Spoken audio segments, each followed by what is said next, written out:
Hello friends, आज हम photo class बनाने जा रहे हैं। हमने एक बॉक्स ले लिया, साड़ी का या शर्ट का, जिसका भी बॉक्स हो आपके यहाँ, और एक हमने न्यूज़पेपर या कोई भी पेपर हमारे पास हो वो ले सकते हैं, और कुछ फोटोज लिए हमने, सेलो टेप ले लिया। अब देखिए हम फोटो क्लास स्टार्ट करते हैं। हमने बॉक्स को अखबार के ऊपर रखा। अब हमने इसको चारों तरफ से हम इसको रैप करेंगे, इसको अच्छे से टेप से इसको चिपकाएंगे।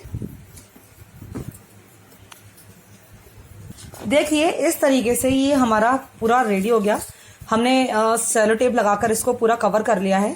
अब देखिए हम इसमें अब कुछ फोटोज पेस्ट करेंगे। तो देखिए हमने जो फोटो लिए थे, हम 1 बाय 1 उनको इसमें सेट करेंगे। फेविकॉल थोड़ा थोड़ा डालेंगे, क्योंकि हम ज्यादा फेविकॉल से चिपकाएंगे तो कुछ दिन बाद जब हम फोटो छुड़ाएंगे तो हमारे फोटो खराब हो जाएंगे।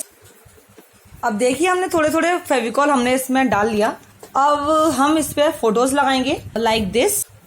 देखिए हम इस तरीके से फेविकॉल डालते जाएंगे और अपने फोटोज को इस पर चिपकाते जाएंगे। हम इसमें जितने फोटो चाहें हम उतने फोटो इसमें ऐड कर सकते हैं। अब देखिए ये हमारा फोटो क्लास रेडी हो चुका है बिल्कुल। अब जो फोटो हमें थोड़े से छोटे-छोटे दिख रहे हैं ना, अब इनको सही करना चाहते हैं तो हम इसको सेलो टेप लगाकर थोड़ा सा ठीक कर सकते हैं, क्योंकि हम ज्यादा फेविकॉल यूज करेंगे तो हमारे फोटो कुछ खराब हो जाएंगे। तो इसलिए हम इसको सेलो टेप लगाकर इनको ठीक कर सकते हैं। नाउ यू कैन सी हमारा फोटो क्लास इज रेडी। इस वीडियो को देखने के लिए thank you. Please subscribe my channel my pride India. Thank you.